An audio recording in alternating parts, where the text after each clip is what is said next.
probably one of the scariest moments of my life. I started flashing the flashlight around, and all of a sudden, there's about 9 sharks, and they just kept coming in. They were going for the camera lights. They were going for my flashlight. At one time, I had to actually punch the shark in the nose with my flashlight because it came right up in my face. And it was just like, okay, call this done. Let's get out of here. I was freaked out. So I think this was a stellar test, their behavior change. You could really see them darting around. You could see them going right straight up the light. It was like getting their attention. You shine the light on them, and they want to go after it. So in just 15 minutes, the flashlights attracted more than twice as many sharks.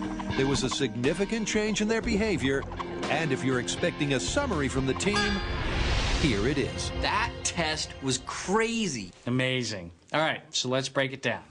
Well, when we had our flashlights, more sharks came in a shorter amount of time, and they were much more aggressive. Yeah, and when we had our flashlights, it seemed like they were going straight for us. True, but maybe it was the light illuminating their normal prey, and that's what piqued their interest. Or maybe the electrical activity from the flashlights attracted them. Well, since we can't totally be sure which one it was, I say we call this one plausible. Yeah, based on our tests, I think we can call this one plausible. Plausible it is.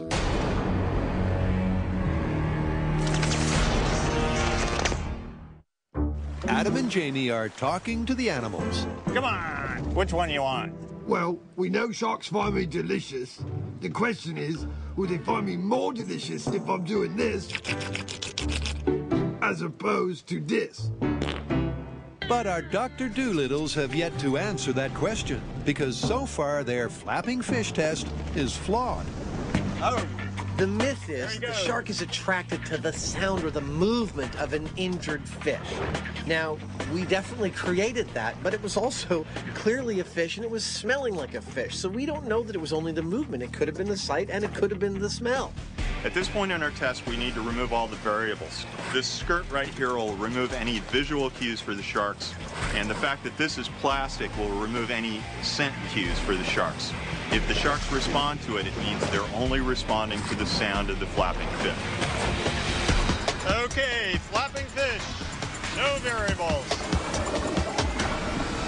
I'm flapping at the surface so it'll make more noise, and I can't think that they'd be able to see that, but I can sure hear it. After mere minutes of Jamie's shake and fake, Come on! the sharks begin to gather. They're coming close, and they can't see the thing, but they're checking it out. And with Jamie attracting interest, but no bites, the conclusions are quick to follow.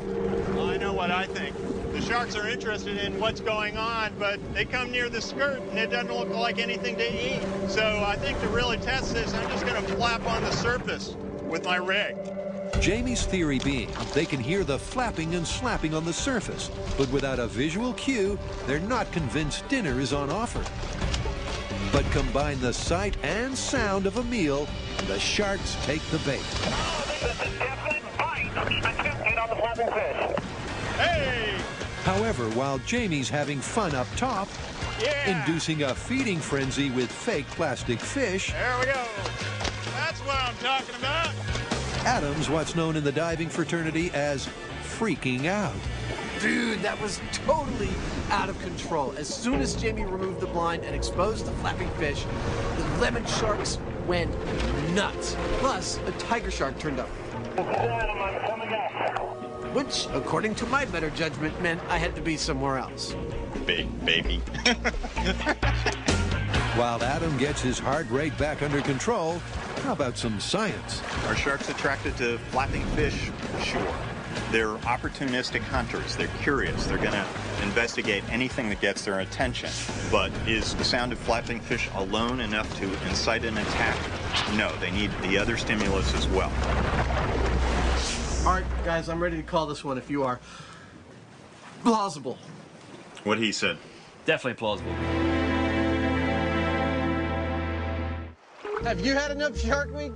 Neither have we. In fact, we produced a ton of extra material. Log on to discovery.com/Mythbusters and live every week like it's Shark Week. Don't go away, because after the break, He looks like a dog with a chew toy. it's smack time for Bruce.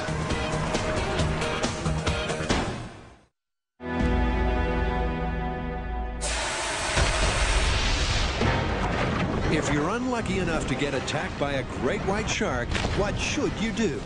Accepted wisdom states gouging the shark in the eye will set you free. But do you have time to find and gouge before you bleed out? For answers, Adam and Jamie have built Bruce, a 17-foot animatronics great white shark with a realistic attack action.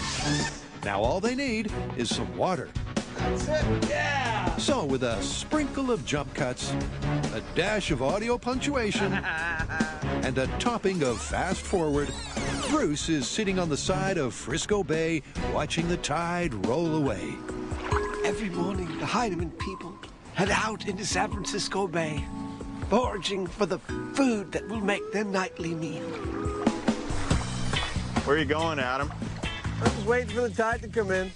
Beset upon by dangerous robotic sharks, theirs is a tenuous existence at the very edges of society. But enough of the Heinemann, because surf's up. While we're waiting for the tide, I thought we should do a good real-world test of the Jaws. We're going to give him his first meal, a little bit of a teaser, a decoy, if you will. Surfboard.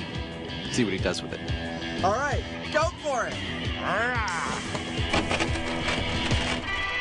For test one, the boys just want to see how a bite from Bruce compares to the real deal. I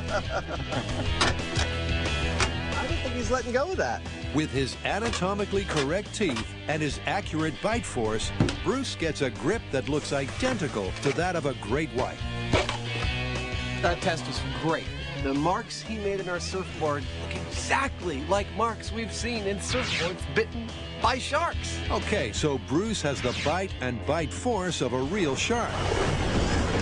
But to see if he attacks and thrashes like a real shark, Oh, look at that. He's in his jammies again. cue the human analog. There we go. Isn't that comfy?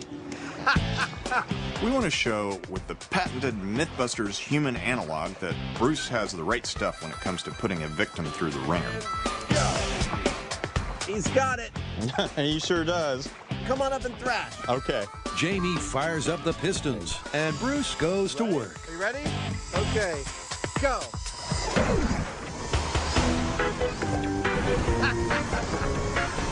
It's like the best toy ever. It's not pretty, but Bruce's articulated spine is letting him thrash just like a real shark. That is awful. That's a horror show. I think he's ready for human trials. And amid the lifelike carnage, the guys did learn something. So here's the thing. If a real shark's got you in its jaws, you really don't have much time. Not only do you have to worry about chunks being removed, you have to worry about bleeding to death, drowning. All this could happen in a few seconds. So if you're going to do something, you better do it quick. In other words, if you don't get to the peepers and penetrate pronto, He looks like a dog with a chew toy. you could end up like Porky. There's your problem. Actually, it's soon to be Tori's problem. We've seen what the shark did to the pig. Now we're going to see what the shark does to Tori. We were waiting for the tide to come in, and Jamie and I realized that we don't make ideal test subjects for this.